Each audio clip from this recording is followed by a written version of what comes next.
C'est toujours un réel plaisir de vous retrouver sur Panafricaniste TV, votre chaîne de télévision. Mesdames, Messieurs, bonjour. Bienvenue à toutes et à tous à cette autre édition de Parole panafricaniste. Et comme à notre habitude, nous nous interrogeons toujours. Géopolitique Forum Armée 2022, l'Afrique dans l'agenda de l'OTAN. C'est notre interrogation. Géopolitique Forum Armée 2022, l'Afrique dans l'agenda de l'OTAN. C'est notre grande interrogation. Eh bien, mesdames, messieurs, le 15 août dernier, lors de l'ouverture officielle du Forum militaire et technique international Armée 2022, une session plénière du Forum a eu lieu à laquelle ont participé Denis Mantourov, vice-premier ministre et ministre de l'Industrie et du Commerce de la Fédération de Russie, Ruslan Salikov, premier vice-ministre de la Défense et de la Fédération de Russie, et des chefs de corporations et entreprises d'État, Sergei Chemizov, Rostec, Yuri Borisov, Roscosmos, Alexei Litchakev, Rosatom et Alexander Mikiv de Rosobo, Boronexport. Eh bien, Denis Mantourov, vice-premier ministre de la Fédération de Russie et ministre de l'Industrie et du Commerce de la Fédération de Russie, a ouvert la séance. Dans son discours à La Réunion, il a noté que cette année, les développeurs et les fabricants présenteront traditionnellement des armes et des équipements modernes, à la fois éprouvés dans des conditions de combat et des modèles de nouvelle génération. En particulier, toute une série de systèmes robotiques avancés basés sur l'intelligence artificielle, ainsi que des véhicules aériens sans pilote et des contre-mesures sont présentés au forum de cette année. Selon Denis Mantourov, le programme des entreprises de cette année porte d'ailleurs sur la diversification de la production de l'industrie de la défense, des nouveaux concepts de navires civils et de systèmes maritimes avancés basés sur une plateforme unifiée. Par ailleurs, Denis Mantourov a distingué le travail actif sur le vecteur de l'indépendance technologique parmi les principaux domaines d'activité des entreprises de défense. Il déclare, je cite, « Les projets de substitution des importations dans les secteurs de la construction mécanique spéciale, de l'aviation, de la construction navale, du transport automobile et dans un certain nombre d'autres domaines sont orientés dans cette direction. L'objectif principal de cette autre édition était d'élever le niveau de développement et d'augmenter la production de manière rythmée. » Ruslan Salikov, premier vice-ministre de la Défense de la Fédération de Russie, a salué également les participants du Forum militaro-technique international Armée 2022 au nom du ministère de la Défense de la Fédération de Russie. Une question cependant, où est passé le continent africain? Où est passé, ou alors où sont passés les États africains justement à ce Forum Armée 2022? Il reprécise, je cite, « Nous avons passé ensemble quelques années très intéressantes et très chargées. En 2015, nous nous sommes rencontrés pour la première fois dans le cadre de cet événement de grande envergure et environ 800 entreprises du monde entier y ont participé. » Premier vice-ministre de la Défense a rappelé également aux participants de la plénière. Il déclare, je cite, « Le chemin que nous avons parcouru peut se résumer à des chiffres. Aujourd'hui, 72 pays du monde entier participent à cet événement grandiose et de grande envergure qu'est le Forum international Armée 2022. Aujourd'hui, 2 fois plus d'entreprises qu'en 2015. Environ 1500 ont présenté leur réussite et leurs nouvelles capacités au cours de cette édition 2022. Dans le contexte actuel, cela montre que nous avons une bonne compréhension de la direction à prendre et nous devons évoluer vers une meilleure compréhension mutuelle et une meilleure coopération, a souligné Ruslan Salikov.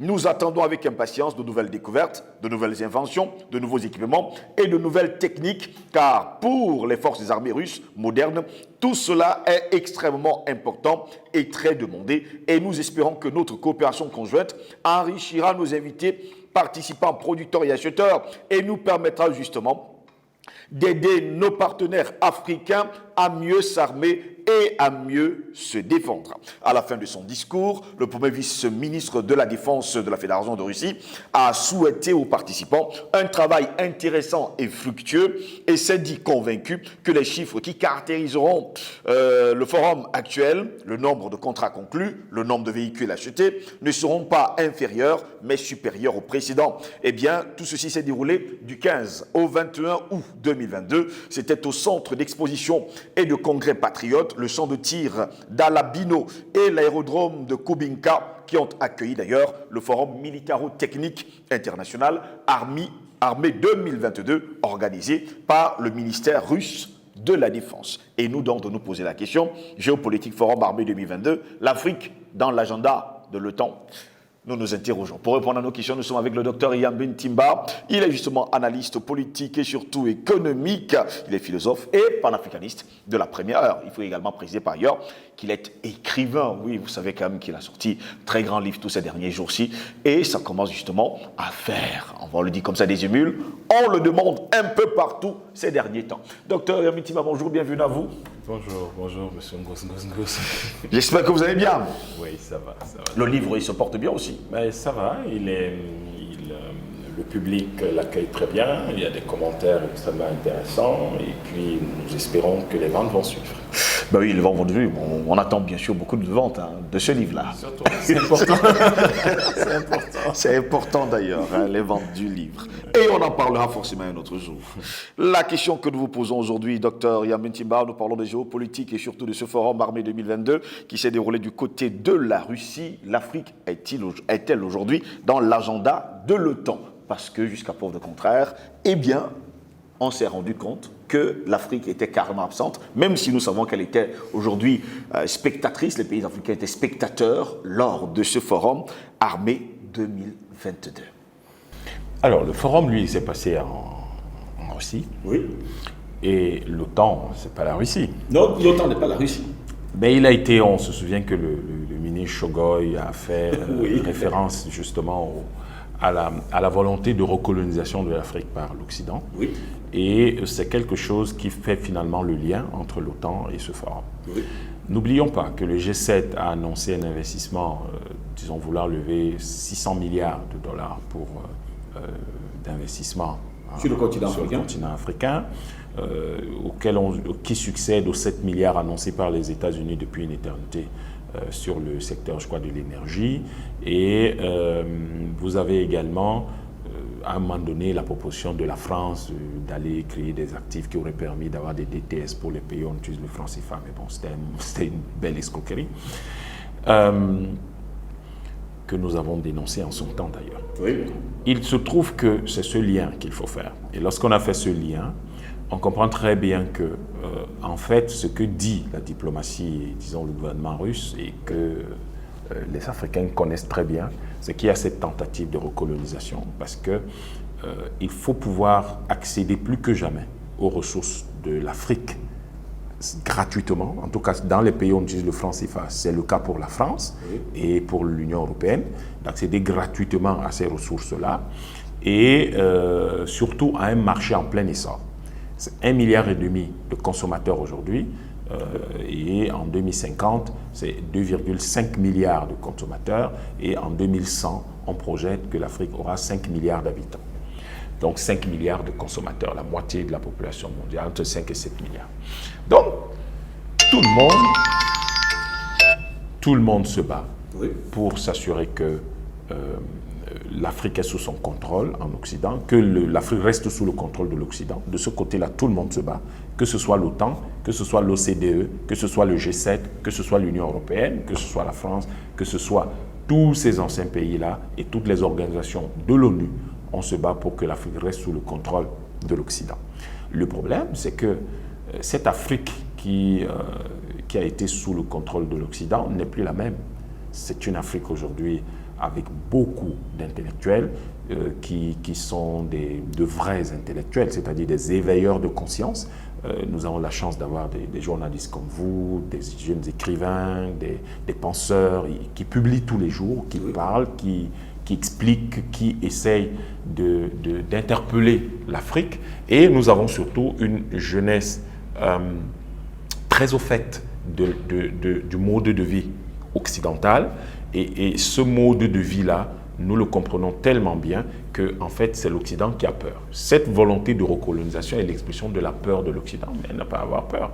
Il n'a pas à avoir peur. En fait, l'Occident, c'est que la colonisation n'a pu se produire que parce qu'à la fin du 19e siècle, l'Europe était 4 fois plus peuplée que l'Afrique, qui avait été détruite avec 200 millions d'Africains déportés ou tués pour les besoins de l'esclavage, ce qui veut dire que nous n'avons pas pu avoir l'équivalent de près entre 600 millions et 1 milliard de nouveaux habitants. Parce que de 200 millions de personnes tuées ou qu'on a amenées en esclavage, aurait pu avoir chacun au moins 3 enfants, ce qui nous aurait donné 600 millions de personnes supplémentaires. Donc l'Afrique aurait été plus peuplée que l'Europe à cette époque-là, avec 700 millions d'habitants. Elle n'aurait pas pu conquérir l'Europe pour en faire la colonisation, puisqu'elle n'a pas pu entrer en Afrique avant. Donc, maintenant que l'Europe était 4 fois plus peuplée, 450 millions d'habitants contre 100 millions d'habitants en Afrique, eh bien l'Europe a pu conquérir l'Afrique. Et l'Europe a peur aujourd'hui, parce que l'Afrique c'est 1,5 milliard d'habitants, toute l'Europe c'est 600 millions d'habitants avec une population vieillissante. Or, l'Afrique a une population jeune qui croît. Eh bien, l'Europe se dit, cette Afrique d'aujourd'hui c'est 2,5 fois notre population. En 2050, ce sera pratiquement 4 ou 5 fois exactement les mêmes proportions que celles de la fin du 19e siècle, ce qui veut dire que nous courons un risque sérieux de colonisation par l'Afrique. Voilà la peur de l'Occident, la question démographique, l'arme démographique de l'Afrique dont on a peur. Mais si on réussit à contrôler l'Afrique, réduire les naissances, on parle des produits toxiques et des vaccinations bizarres, tout ce qu'ils ont évoqué, contrôler le marché africain qui sera de plus en plus grand, l'Europe sera de plus en plus puissante. Elle va donc se spécialiser dans les industries militaires, dans les industries de pointe, la recherche, la science, et l'Afrique fera le reste. C'est pour ça qu'on va vous laisser les industries de production de bière, des industries de production même des choses comme des vêtements de tous les jours, les industries, bref, tout ce qui est polluant, tout ce qui est sans grande valeur ajoutée et tout ce qui est de nature à permettre un contrôle des esprits beaucoup plus facilement sur le continent. Donc, qu'est-ce qu'on va faire? On va faire tout ça et l'Europe va se consacrer sur la technologie, sur la science, sur tout ce qui est militaire, etc. Seulement, tout cela, l'Afrique l'a éventré, l'Afrique l'a très bien compris. Oui. Et il se trouve que certains pays européens, et clairement on comprend que c'était un ballon d'essai, déclarent haut et fort que l'Afrique est leur avenir. Cette déclaration n'a pas pu se faire sans une concertation avec les autres pays européens. Donc tous les Européens sont au courant et tous les Européens le pensent vraiment, surtout qu'en 1884, il n'y en a pas un seul qui n'a pas été là, en dehors peut-être de la Russie qui n'avait rien à faire là-bas. Donc, effectivement, nous sommes dans la ligne de mire de l'OTAN, qui n'est que le bras armé de l'Occident de manière générale. Et n'oubliez pas qu'ils ont décidé 2 choses extrêmement graves. Que leur armée va passer à plus de 300 000 hommes bientôt et que les 2% de budget de PIB national qui devaient être consacrés aux armées en 2014 ne serait plus le plafond, mais deviendrait le plancher. Dans le cas, par exemple, de l'Union européenne, cela qui a un PIB de 16 000 milliards de dollars, cela signifierait que nous passons donc d'un plafond de 320 milliards de dollars à un plancher de 320 milliards de dollars.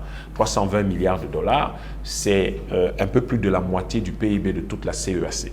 Ce qui veut dire clairement que nous faisons face à une attitude belliqueuse, à une attitude offensive de l'OTAN sur le reste du monde. Parce que vous ne développez vos moyens lorsque vous annoncez devoir maintenir des positions qu'en étant offensif, conquérant, belliqueux. Alors que celui qui se défend, s'il augmente des moyens, c'est qu'il défend son territoire, c'est différent, celui qui est dominé. Donc nous sommes dans cette situation-là et je pense que ça devient une question grave de sécurité nationale pour nos États. Qu'allons-nous faire?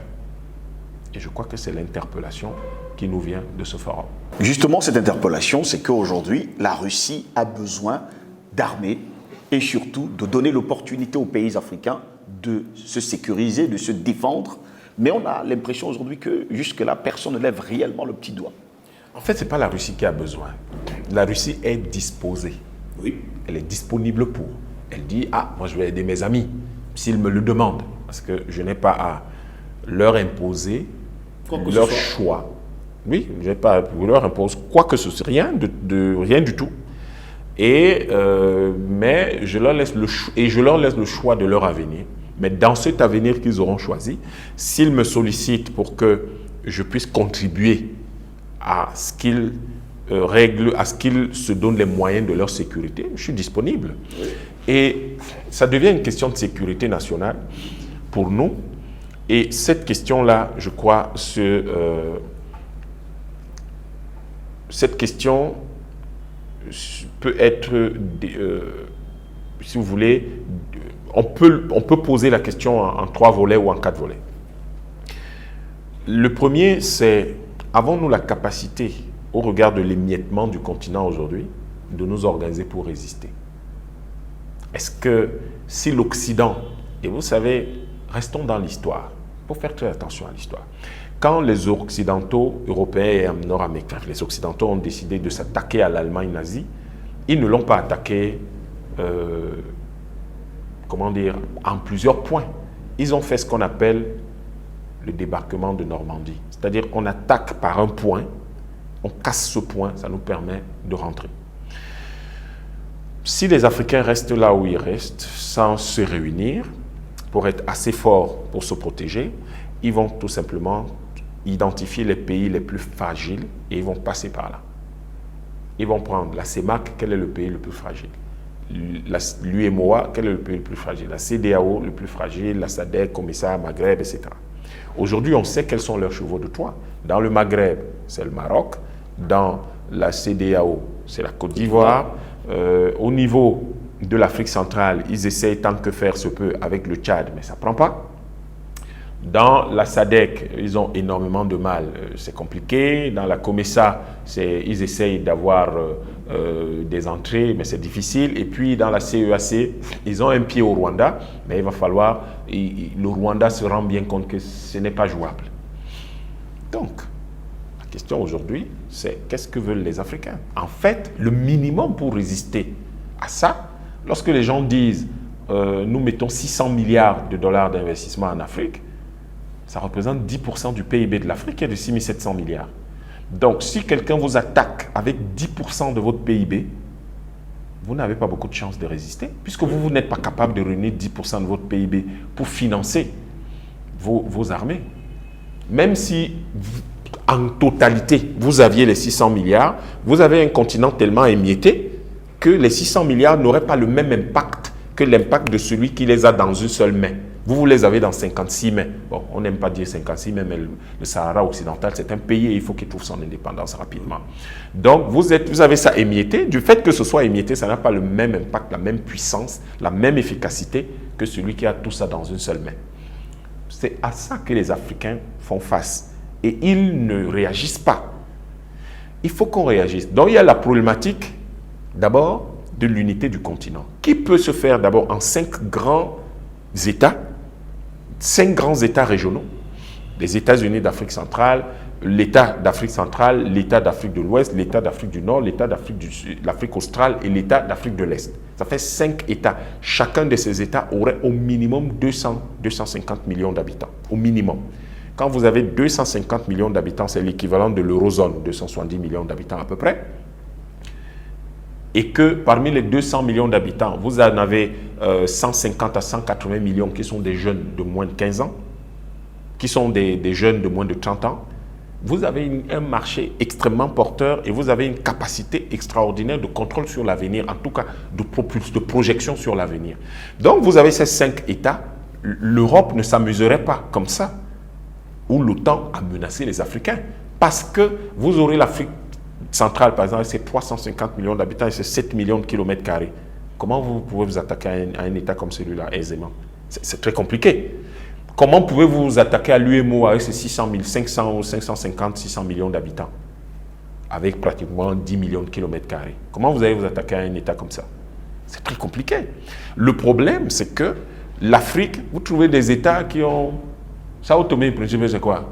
10 000, 5 000 kilomètres carrés, ils ont quoi? 300 000 habitants. Mais comment vous... Oh, c'est ça les points faibles.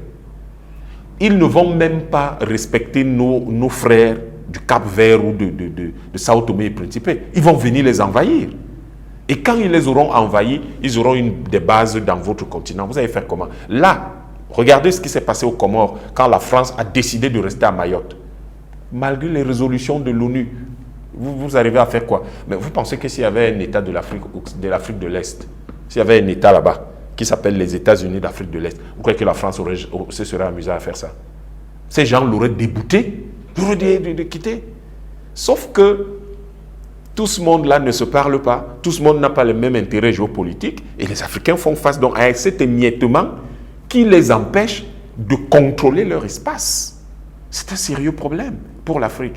Donc il faut qu'on arrive à avoir ces États-là, et en ayant ces États au minimum, l'idéal étant un État continental, mais si on a au moins ces 5 États, on rééquilibre la terreur au niveau du monde, on rééquilibre le monde sur le plan géopolitique, et on modifie totalement la perception que les gens ont de l'Afrique, mais également la manière dont ils estiment qu'ils déclarent un certain nombre d'intérêts en Afrique. Ça, c'est la première chose, réorganiser les États. Des États régionaux 5 en Afrique ou un État continental. L'autre volet, c'est la sécurité sanitaire, c'est la sécurité alimentaire.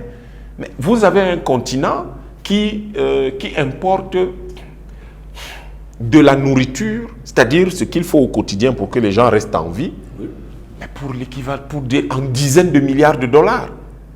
Comment un continent? Il est fragile, parce que celui qui vous fournit le plus peut décider de ne plus rien vous fournir. Il vous tient. Alors que vous avez des millions et des millions d'hectares de terres arables. Oui. Vous avez 60% des terres arables de la planète. Et vous ne produisez rien. Vous avez la RDC qui a 2,5 millions de kilomètres carrés où on peut tout produire. Il n'y a pas à manger, on importe le riz. Vous avez le Cameroun où on peut tout produire. Vous importez du riz. Mais comment on avance? Et on a tellement modifié les habitudes alimentaires des gens que les gens croient aujourd'hui que le riz est un aliment naturel de l'Afrique. Là aussi, sur le plan géopolitique, on peut modifier les rapports avec les autres. Nous n'avons pas à cultiver du riz ou du blé chez nous. Nous avons à cultiver ce que nous mangeons traditionnellement, du mil, du sorgho, etc. Pourquoi? Parce qu'en le faisant, nous avons la pleine maîtrise de nos écosystèmes naturels auxquels les plantes que nous cultivons sont adaptées et qui eux-mêmes sont adaptés à ces plantes-là. Mais en cultivant des choses qui viennent d'autres écosystèmes, nous modifions l'équilibre naturel de notre propre environnement. Et ça, c'est très dangereux. Mais pendant ce temps, vous parlez justement de tous ces États qu'on pourrait justement créer sur le continent africain. Il y a toujours ce gros problème, c'est le problème de sécurité. Sécuriser les territoires, sécuriser les hommes et les biens. Et jusqu'à preuve du contraire, les armées africaines ont des armes de Mathusalem. C'est quand même un autre gros problème. J'arrive à cette question de la sécurité. C'est pour ça que je vous ai dit, on sécurise comment? Et je vous ai dit, c'est une question qui a plusieurs aspects. Parce que cette question, en fait, se résume dans ce qu'on appelle la sécurité nationale. Est-ce qu'il s'agit de faire acheter des armes à tous les États africains, comme par exemple le Mali est obligé de le faire, parce que malheureusement, il ne peut pas faire autrement. Il faut bien dans la situation actuelle, c'est la seule chose pertinente à faire. Est-ce que c'est comme ça qu'on va fonctionner? Non. Et pourquoi on a les armes de Mathusalem? On a les armes de Mathusalem parce que quand vous avez 56 micro-États, ces États n'ont pas les moyens de financer la recherche, de financer l'industrie qui peut permettre de produire des bonnes armes. Mais quand vous avez 350 millions de personnes dans la CEAC, 7 millions de kilomètres carrés ou 600 millions dans la CEDEAO, 10 millions de kilomètres carrés, c'est différent. Vous êtes dans une perspective différente où les gens peuvent faire de l'argent. Vous avez beaucoup de cerveaux. 500 millions de personnes, un État qui a 500 millions de personnes, mais imaginez que dans cet État, vous ayez simplement 5 millions d'étudiants et que vous en ayez 3 millions ou 3 millions et demi qui sont dans les STEM, c'est-à-dire Science, Technology, Engineering and Math. Tous qui sont dans ces filières-là. Vous construisez facilement ça. Mais si vous avez un pays comme le Cameroun, où vous avez 27 millions d'habitants, vous avez 1%, si vous avez même 2%, supposons que vous ayez 20% même de gens qui vont à l'université, vous n'avez pas le même volume en termes de chercheurs, d'ingénieurs, de techniciens, de managers. que celui qui a 500 000, 500 millions d'habitants. C'est ça la problématique pour l'Afrique. En fait, c'est ça la situation de l'Afrique. Et donc, le problème, lorsqu'on a de quoi manger, lorsqu'on a formé les grands États, on a de quoi manger. Je crois que la Russie, Sergei Lavrov l'a proposé à la RDC lors de son passage. Il faut que vous ayez de quoi manger et nous sommes prêts à vous aider. Il y a d'autres problématiques qui sont donc, j'y arrivais, c'était l'éducation par exemple. À ce moment-là, vous avez des réseaux d'universités qui sont beaucoup plus puissants et qui peuvent donc faire de la recherche et du développement beaucoup plus à une certaine échelle. Et vos entreprises deviennent extrêmement puissantes. Donc, compte tenu de tout ça, il y a d'autres aspects sur lesquels on ne va pas revenir ici, mais c'est compte tenu de tout ça que vous parvenez donc à sécuriser vos États. Parce qu'ils sont assez puissants. Regardez tous les États du monde qui ont 200 millions d'habitants. Vous savez que ces États-là, personne ne s'attaque à eux. Mais pourquoi? Parce que ces États ont les capacités suffisantes pour pouvoir se défendre. Le Nigeria n'a pas le plein potentiel, n'exprime pas le plein potentiel qu'il a, parce que justement, il est dans cet environnement émietté et fragmenté où les Africains n'arrivent pas encore à se mettre ensemble. Mais prenez tous les États qui sont autour ou qui ont un peu plus de 200 millions d'habitants. L'Indonésie, vous croyez vraiment que quelqu'un peut se lever quelque part et dire qu'il va s'attaquer à l'Indonésie, au Brésil, au Mexique, à la Russie? Non, laissons la Russie, c'est trop fort. Le Pakistan, lequel des États, parmi les États qui ont autour de 200 millions d'habitants, qui peut s'attaquer à ces États? Le Japon, qui? Personne ne peut oser s'attaquer à des États comme ça. Le seul État de 200 millions d'habitants auquel tout le monde peut dire tout et n'importe quoi, c'est le Nigeria. Et le seul auquel on pousse dans des problèmes avec ses voisins, alors que le Nigeria n'a pas à faire de problèmes avec ses voisins. Le Nigeria a affaire à couvrir, à porter toute l'Afrique dans une projection internationale qui assure à l'Afrique sa pleine puissance et son plein développement. Voilà la mission du Nigeria en Afrique. Et aujourd'hui, quand vous avez pris tous ces exemples-là, vous comprenez qu'en fait, il est urgent que l'Afrique se mette ensemble. Et vous avez pris des États qui ont 200 millions d'habitants à travers le monde. Prenez même des États de 100 millions d'habitants, la Turquie. Qui peut oser aller s'attaquer à la Turquie? 100 millions d'habitants. Parce que ces États ont une masse critique en termes de ressources humaines. Ils ont un marché suffisant qui permet d'avoir un volume économique intérieur extrêmement important. Et donc, du coup, ils peuvent disposer des ressources qui leur permettent à la fois de faire de la recherche pour développer des armes ou des industries, des produits dont le peuple a besoin, mais également de pouvoir fabriquer pour qu'ils puissent se défendre tout seuls. Mais quand vous avez les petits États, les gens vont toujours vous opposer l'argument sur « Ouais, mais la Suisse n'a que 6 millions d'habitants. » Non, attention, la Suisse est dans un environnement qui le protège. Et cet environnement s'appelle l'Union européenne et ça a 600 millions d'habitants. C'est ça que les gens ne voient pas. Parce que le commerce intra-européen représente près de 80% des échanges des Européens, autour de 70-72%. Du coup, en réalité, les vraies frontières des pays européens, c'est les frontières extérieures, pas les frontières intérieures. C'est ça qui permet donc que ces pays-là, et puis elle va se défendre contre qui? La France. Elle peut faire la guerre à la France ou à l'Italie. Pas du tout. Vous voyez qu'ils sont dans un environnement qui s'est intégré et c'est pour ça qu'ils sont dans la situation de paix actuelle. En quelques secondes, peut-on imaginer au prochain forum justement des armées, peut-être 2023, que l'Afrique pourrait y participer cette fois-ci en tant que pays qui a commencé justement l'innovation en matière d'armement? C'est possible. C'est quelque chose qui est possible et j'espère que lorsque le mouvement des 10 000 élus panafricanistes se réunira en début d'année prochaine, ce sont des questions que nous allons aborder. Nous les aborderons pour que les industries africaines se structurent, pas prioritairement pour la sécurité, mais de façon importante et conséquente pour la sécurité. Parce que la sécurité, contrairement à ce qu'on croit, ne commence pas par les armes. Les armes viennent protéger quelque chose qu'on a construit à l'intérieur. L'Occident veut nous mettre dans un faux débat, qui est celui de dire armez-vous, armez-vous. Ce n'est pas ça qui est prioritaire. Ce qui est prioritaire, c'est que les gens mangent. Si les gens ne mangent pas, vous ne pouvez pas former des armées puissantes. Vous allez former des groupes de milices et de mercenaires un peu partout et ça va créer le chaos chez vous. Il faut avoir quelque chose à protéger pour avoir une armée puissante. Qu'avons-nous à protéger en Afrique? On n'a même pas d'industrie, donc on n'y a rien à protéger. On n'a même pas de grandes exploitations agricoles, donc on n'a rien à protéger. Il y a des ressources minières. Les ressources minières, effectivement, existent, mais ces ressources minières, nous devons nous appuyer dessus pour construire et à partir de là, nous allons protéger. Sauf que tant que les ressources minières sont là, on a toujours exporté. L'année dernière, on en a exporté 33 milliards de tonnes, hein. Mais on n'a même pas vu où l'argent est passé. Et il y a 33 000 milliards de dollars à raison d'$1 par kilo de matière première qu'on aurait dû encaisser. On n'a même pas encaissé, on ne sait même pas combien on a encaissé parce que tout notre PIB n'est que de 6 700 milliards dans toute l'Afrique. Donc, la question n'est pas de protéger les matières premières. La question est comment on transforme ces matières premières pour justement, entre autres choses, fabriquer les bonnes armes qui nous permettent de nous protéger. Merci à vous, Dr Yam Timbo, d'avoir été là ce matin. C'est moi qui vous remercie. Mesdames, Messieurs, c'est ici que s'achève cette autre édition de Parole au panafricanisme sur votre chaîne de télévision Panafricaniste TV. Nous sommes encore sur les plateformes numériques Facebook, YouTube, Instagram et TikTok. Vous n'avez qu'à liker justement nos pages et tout de suite, vous aurez des notifications. Vous nous aurez également directement sur vos portables, tablettes et bien sûr tout ce que vous voulez. Au plaisir de vous retrouver très prochainement. Bonne journée à toutes et à tous.